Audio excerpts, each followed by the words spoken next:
Hi, everyone. Welcome back. Today, we're going to be talking a little bit about harmonic analysis and some tools for us to get into it.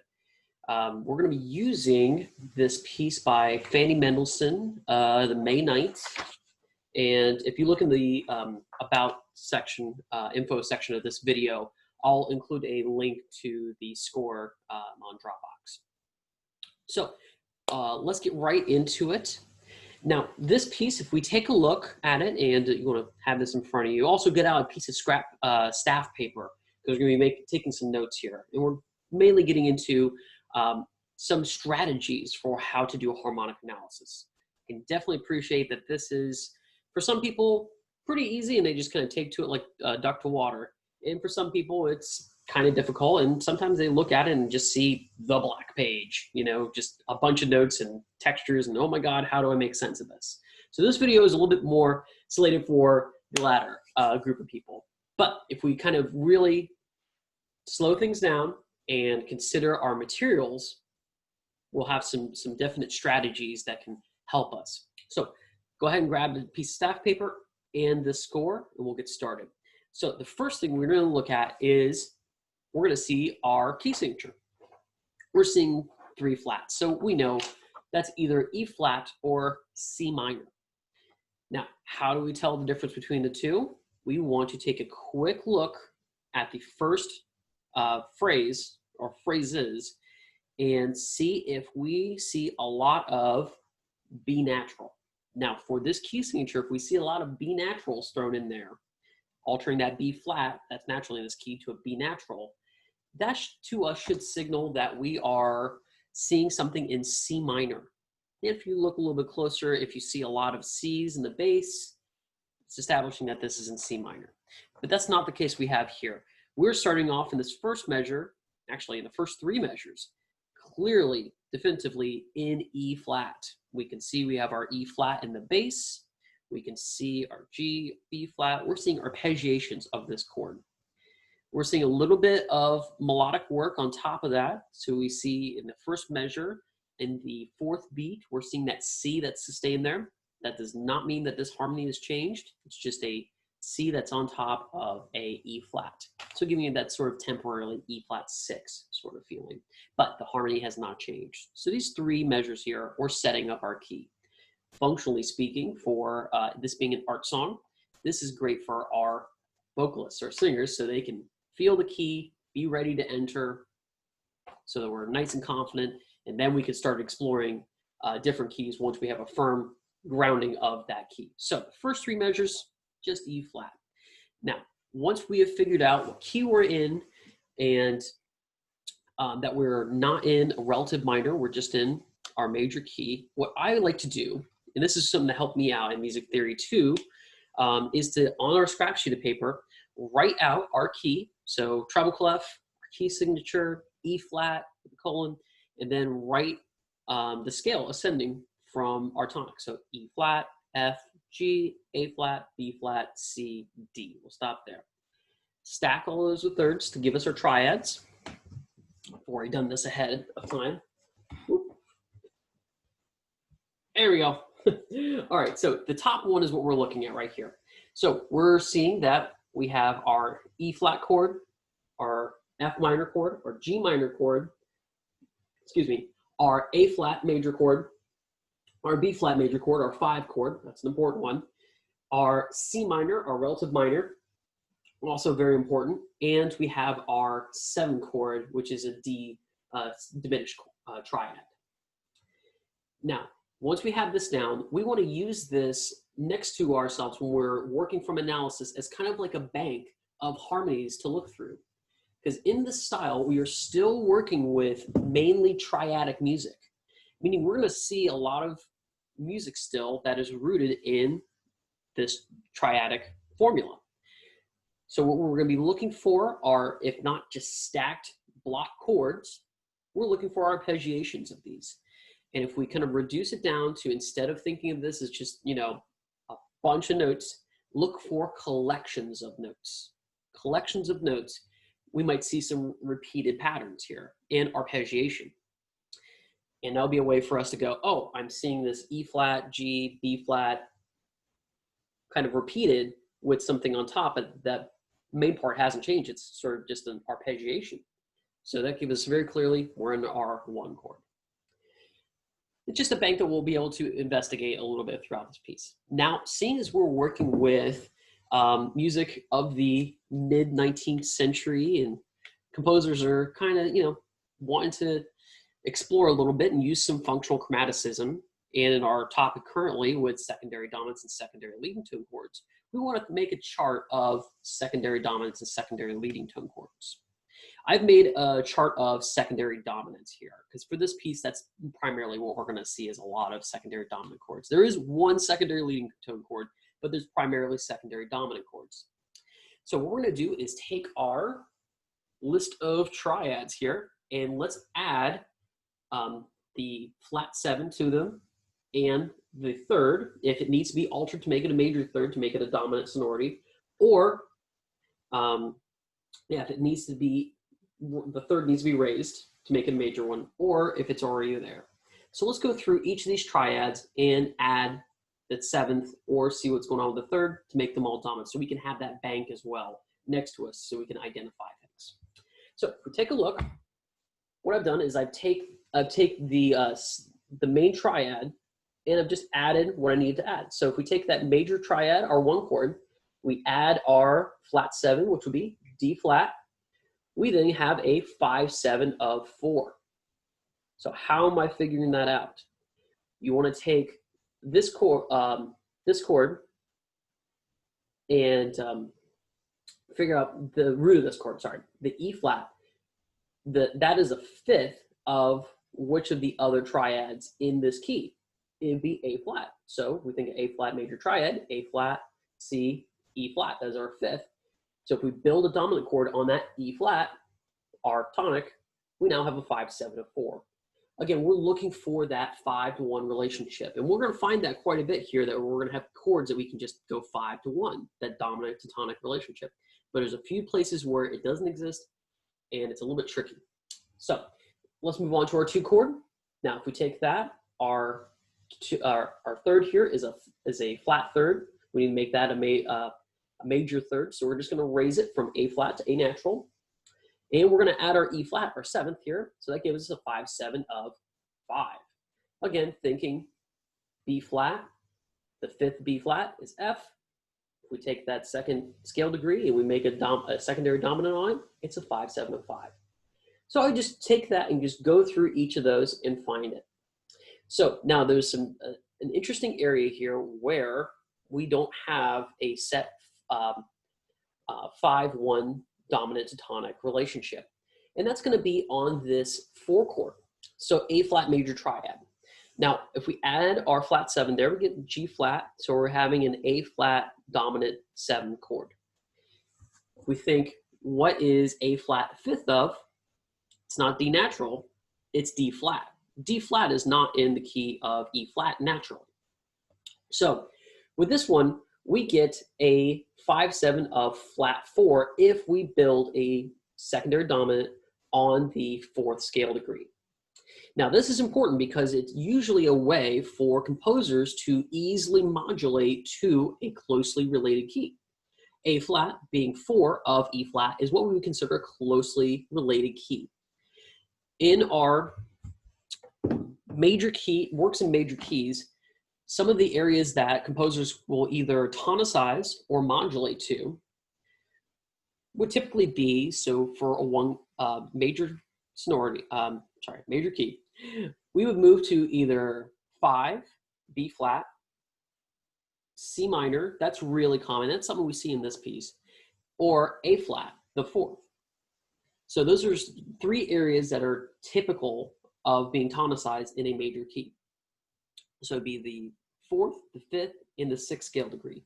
So either moving to the predominant harmony, the 4, the dominant harmony, the 5th, or our relative minor, the 6th. Let's keep going with this. So that's an interesting one we'll see in a little bit here with this Fanny Mendelssohn piece. Now, if we take our 6th chord, C minor, and we build a dominant chord off of that, we get a 5/7 of 2. So think again, F, Our fifth of F is C. We build a dominant chord on that C, and there we go. That's what we got. So this is a good idea to have this next to you, or jot it down really quick when you have to do an analysis of something. So let's get into this piece. And we're going to go through, maybe not every measure, but we're going to go through the really important bits where we're starting to see some functional chromaticism. And there's some interesting things that happen in this piece. So for the first two systems, we don't really get anything that's that drastic or undiatonic. It's all pretty cut and dry, really simple. Let's move into the third system. So beginning at measure 6. So if we're looking at our PDF, or if you have this out printed, we're going to look at the second to last measure, the second measure in the third system, where we see that B natural there. So let's spell this up from the bass up. So we have F, that's an F octave, the really low note, it's just an F octave. So F, D, G, B natural. Again, we really want to think, if we see B natural in this key signature, we're thinking 5 of 6 for sure. Looking for that leading tone. So F, D, G, B natural, and we repeat D again. So we have an arpeggiation here. So what we're looking at is very clearly a 5-4-2, because F being the 7th of that chord, it's in the bass, so 5-4-2 of 6. Now, if we look at the next chord, we're going to see a pretty typical voice leading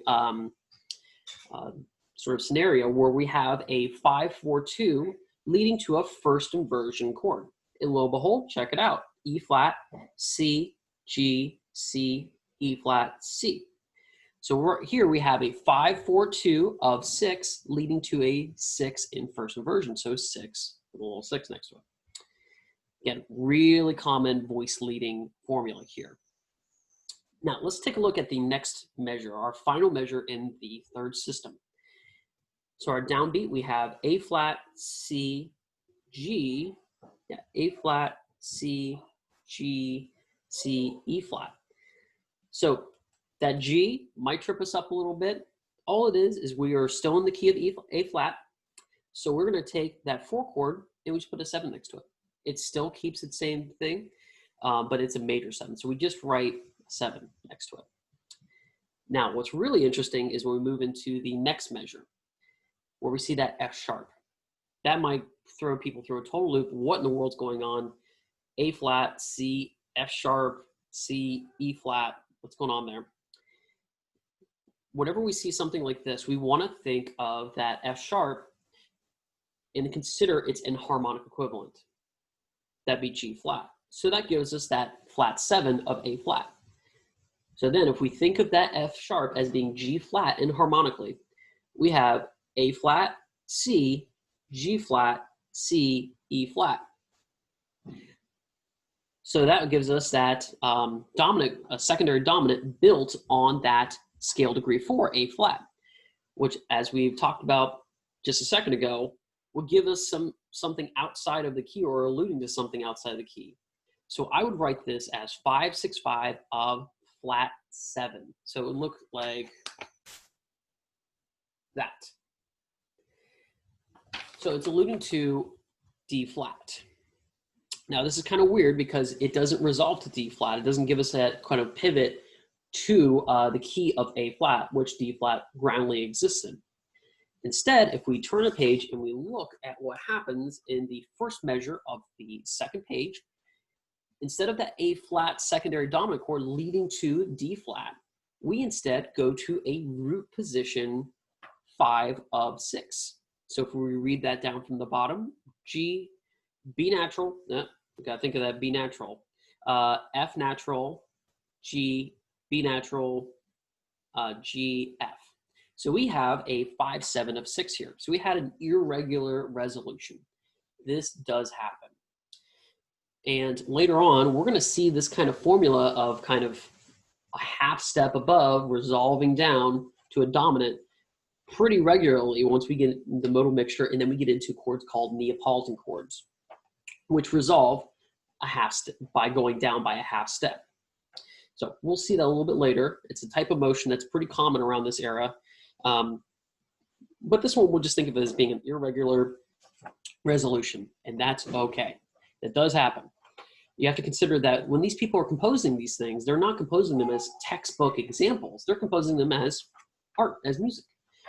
So while it does follow logic, and that's really what we're following with music theory, is the logic of these things and the structure of the music, it's not so beholden to it. And as we get closer and closer to the 20th century, it becomes less beholden to it. So we will see some irregular resolutions. It's okay. We want to think of the flow of this. And really that A flat secondary dominant chord, the whole function of it was to lead to this G, which then leads us to C minor.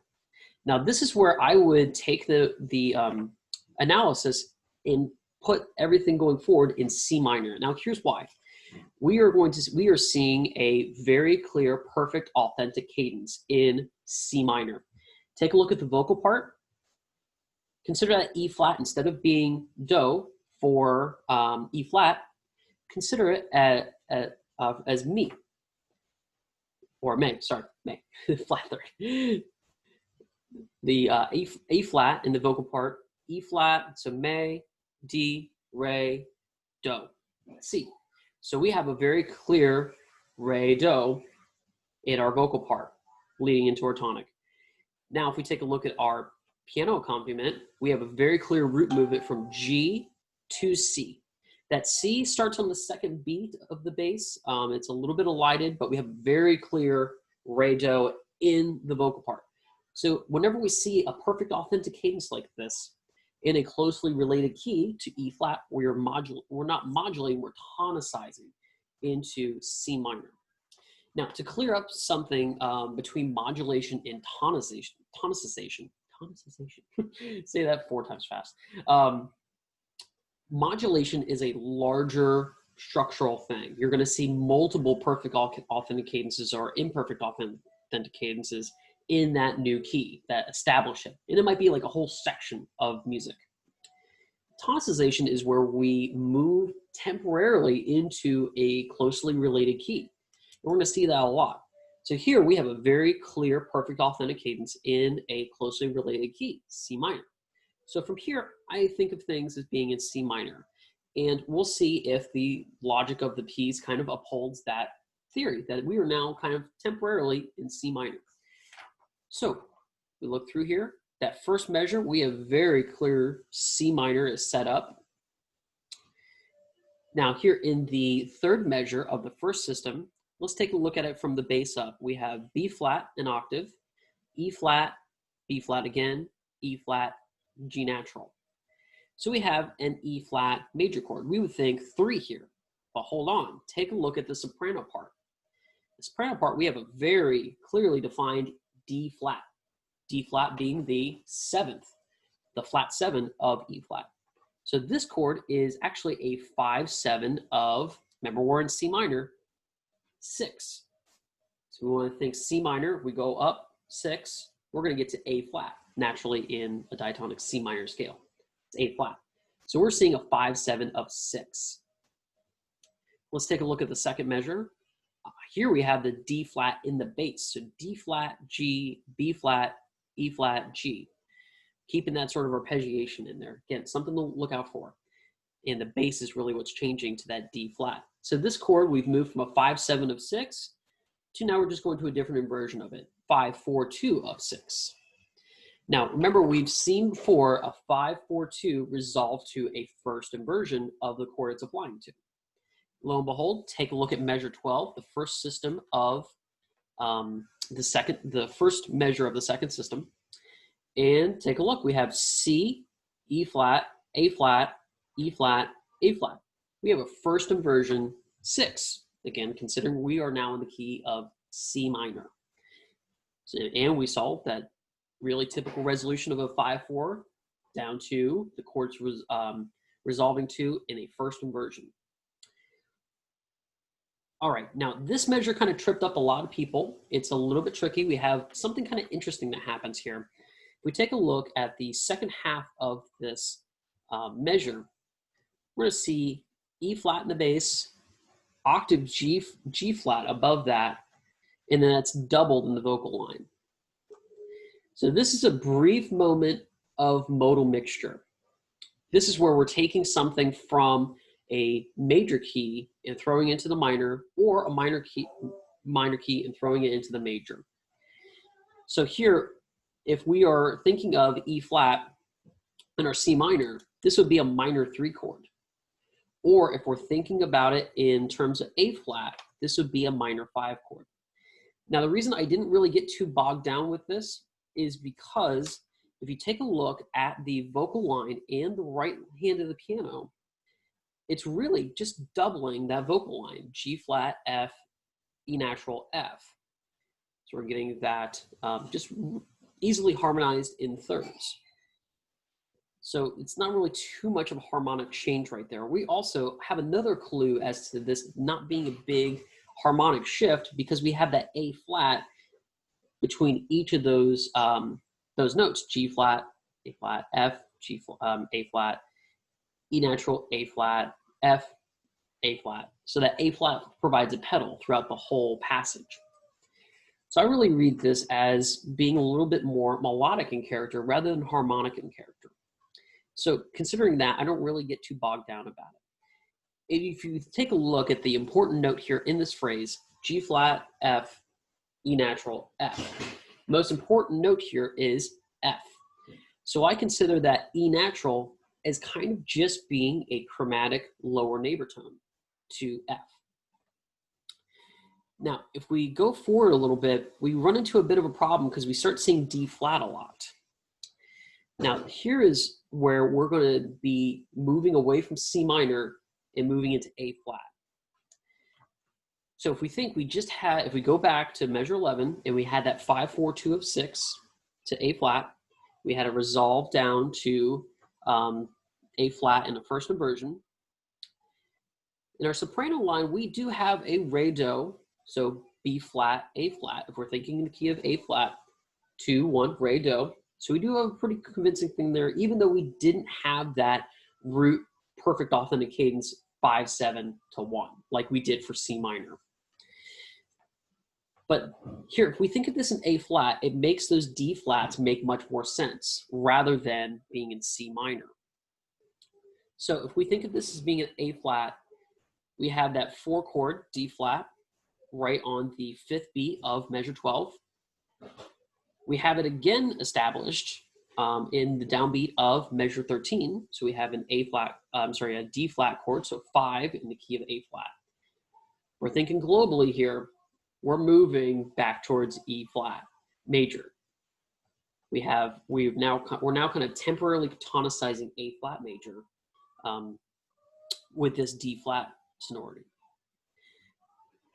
Now, let's take a look at measure 13, because we have an interesting sort of chromatically ascending bass line. So if we take a look at 13, D flat, D natural, E flat, E natural, F. Now, this is where we want to look for arpeggiation in the right hand. We will see some. And keep in mind the soprano line here, because it sometimes fills in some important parts of these chords for art songs. So let's take a look. D flat, we're talking downbeat of measure 13, so D flat in octaves, F in octaves, A flat, D flat, F. We have clearly an arpeggiation of what we're going to say is 4 in A flat. Now the next one, we're getting to that D natural. We have D natural in octaves, F right above it, B flat right after it. And if we take a look at the soprano line, we have an A flat. So A flat leading down to G, but that A flat is sounding with this chord. So we're going to consider it part of it. So we have D natural, F, B flat, A flat. We're looking at here a 5, 6, 5 of 5 of E flat. So we're kind of moving back to our tonic, but by kind of a roundabout way. Something we'll see quite a bit in this kind of romantic art song sort of music. Can be a little mind-boggling, but if you take it step by step and consider your options and write down the thing that makes the most sense, then we'll get there. So that D natural, I'm thinking of that as a 5-6-5 of 5, because we had very clearly a B flat dominant chord in a first inversion. Let's see if that holds up. Sure enough, E flat right there, E flat, G in octaves, B flat, E flat, and the G in the soprano line. We're clearly at a 5 here in the key of A flat. Now let's take a look at the next chord, which is an E natural. So we have E natural, G, C, and take a look at the soprano line. We have a B flat that is accented with the chord. So we have E, G, C, B flat. So we have a C dominant chord in first inversion. Now here's where Fanny is able to modulate back to C minor. So we're thinking of this chord. It could be, if we're keeping in the key of A flat, we have two options here. Kind of hits like a railroad thing. If we're thinking of A flat, this becomes a 5-6-5 of 6 of F minor. Think in the key of A flat and be F minor, be 6. But if we are thinking of C minor, this is a 5-6-5 of 4. And this moves us to 4 of F minor. Now here's where it makes more sense to think of this as moving to C minor as 4. Let's take a look at the next chord. We should see instantly that B natural. That B natural is telling us that is a leading tone of C minor. Sure enough, we look at that second chord in measure 14, G in octaves, D, B natural, F, G. We are looking at a root position 5-7 of C minor. So that's where I would think that that F minor in root position in measure 14 in the first beat, I would consider that more as in C minor 4, moving to 5-7, and then sure enough, look at the downbeat of 15. We have a big old C minor right smack dab there in root position. So it kind of moves around a little bit, but this passage, we kind of temporarily tonicize some areas to allow us to move around, and hopefully we're getting back to E flat major. Let's see if we do it. So measure 15, we have C minor in root position. Let's take a look at the second half there. We have A flat, C, E flat, G, C. So all she's doing is keeping the arpeggiation of the right hand and changing the bass note. So that gives us, oh, here, my 1-year-old. He wants something. He just does a big E when he wants things. We haven't mastered words yet. So measure 15, second part, we have that arpeggiation in the right hand is staying the same, and all she's doing is just moving that bass from C to A flat. So that then would give us, if we're thinking we're in the key of C now, that would give us a 6.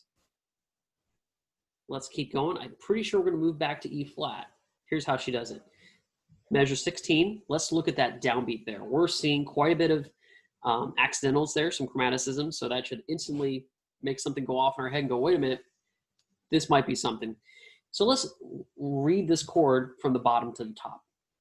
A natural in octaves, G flat, E flat, C, and then G flat again. So whenever we have something like this, where it initially does not compute as a triad, take a look at the next chord. And here's why. Take a look at the next chord, and it will use that next chord to solve the previous chord. The next chord, we're going up, our bass is going up by a half step, A natural to B flat. That should be kind of already an idea for where we're going here. So we have B flat, F, A flat, B flat, D natural. So this is a 5-7 here of, if we're thinking C minor, 3. If we're thinking our global key of E flat, we're thinking 1. This is how she's moving back to 1, back to E flat. Sure enough, let's take a look at the chord before. So we've already defined what this B flat chord is. It's a 5-7 of 3 or 5-7 of 1 if we're thinking going back to E flat. This chord, it's built a half step below B flat. So let's see if we get those stacked thirds to find our secondary leading tone chord. So we have A natural, Half step below our B flat, check. Go up a minor third from A natural, C, we definitely have C. Up a minor third from C, we definitely have E flat. And up a minor third from E flat, we absolutely have G flat. So here, this chord, I would say, would be a a secondary leading tone chord in root position of that 5 of 1 of going back to E flat. But if we're thinking of this as not being to E flat yet, we can think of this secondary leading tone chord of 7 to B flat. And lo and behold, after that B flat dominant chord, we are back at E flat major, starting at measure 17, and it just follows it through to the end. We're seeing sort of the same thing that we saw in the first 3 measures, which is that E flat major really is reestablished. So if we're following this is quite a bit. Now this is a very challenging little bit of tonicization that happened in this piece. But let's follow through it and see if we can follow Fanny's logic here. Now, it's mostly in the second page. So let's start back up from our notes with measure 9, the first system. We had a 5/7 of 6, C minor. She used that to move to C minor temporarily, as we saw. So it's just a tonicization. It wasn't a full modulation. It's just a tonicization. Sure enough, we have C minor for a little bit. Measure 11. Now, measure 11 we found was very important for us to understand measures 12 and 13. Measure 11, we had a 5/7 of 6. I think we're in the key of C minor right now. Then we had a 5/4/2 of 6. And then we have R6 in the downbeat of measure 12 in first inversion. And this is where because we saw a lot of those D flats, it made a lot more sense to think of this as we have now temporarily moved from C minor to A flat minor. Still, all of them very closely related keys to our home key of E flat. Sure enough, we have our A flat in first inversion, and we have our D flat chords, which is the 4 chord in A flat. So here she's very clearly establishing that we are moving into 4 around this D flat. And the D flat seems to be a very important note. And we see why beginning at measure 13. Because we have that chromatic ascension in the bass line from D flat, D natural, E flat, E natural to F, then to G, and then back down to C. So she's found a way to move from A flat back to C minor, and then as we saw, C minor back to E flat. So this was a lot. This one was kind of challenging. Just wanted to see where everyone was at. But this is something we'll see quite a bit is these sort of temporary tonizations of closely related keys. So along with our little chart that we made in the beginning, we also want to think of the closely related keys in these keys. Because now with this type of music and with these secondary dominants and secondary leading tone chords, we're finding that composers can kind of move more freely between these closely related keys. Initially, it's pretty tough. I'm not going to tell you that I was initially like amazing at this. I crashed and burned a lot. But really, you want to find the paths where the harmonic analysis is making sense. And there usually is a definite key where the harmonic analysis is making the most sense in a global sense of the key that we're working with. All right. Well, I hope that helped. We'll keep working with this music because part of the whole gist of this section of music theory is we're working with functional chromaticism, but still functional. And we're going to see a lot of kind of art songs, Fanny Mendelssohn, we're going to see a lot of Franz Schubert, and we're going to see quite a bit of this kind of fun little tonizations of closely related keys. All right, I hope that helped. Everyone have a great day, and we'll see you soon. Bye.